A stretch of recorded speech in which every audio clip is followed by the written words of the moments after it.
इसलिए और यहाँ आपके जो सुहाने साहब हैं उनकी भी मैं प्रशंसा करता हूँ कि वो विश्वविद्यालय के सारे एक्टिविटी में लगे रहते हैं।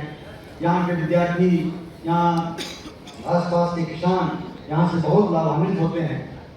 और अंत में मैं मंत्री महोदय का भागलपुर की धरती पर स्वागत करते हुए अपनी वाणी को विराम देता हूँ। जय हिंद, जय भारत। धन्यवाद। बहुत बहुत धन्यवाद आपका। और इसके बाद मैं आमंत्रित करना चाहूँगी अपने उद्बोधन के साथ माननीय विधायक नैनी विधानसभा श्री ललन कुमार को।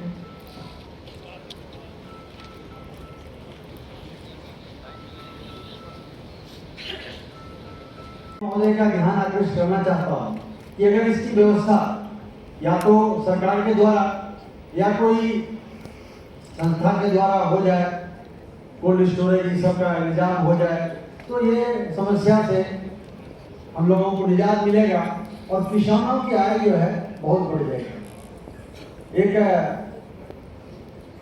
वाइस चांसलर के का जो प्रयास है बहुत ही सराहनीय है। मैं उनकी भूरी भूरी प्रशंसा करता हूँ कि आपने पूरे विश्वविद्यालय को इतना स्वच्छ और साफ सफाई और हरियाली पर हमारी 17% पर पहुंची। बिहार के मुख्यमंत्री श्री नीतीश कुमार जी जब पहली बार मुख्यमंत्री बने थे उस समय मात्र बिहार में 9% हरियाली पर। तकनीक का विकास करते हैं। हमारे किसान भाइयों को उस तकनीक को समझना चाहिए और उसे अपना खेतों में उपयोग करना चाहिए। साथ ही आज जो किसान के अंदर जो मास्टर मॉडल परिवार का पालन पालन करता है, तो इस देश के आप मालिक हैं।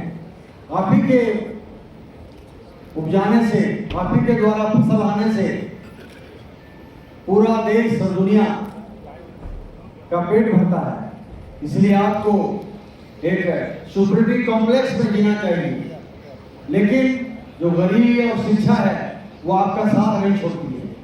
इसके लिए हमारे सरकार को भी प्रयास करना चाहिए और सरकार प्रयास कर भी रही है।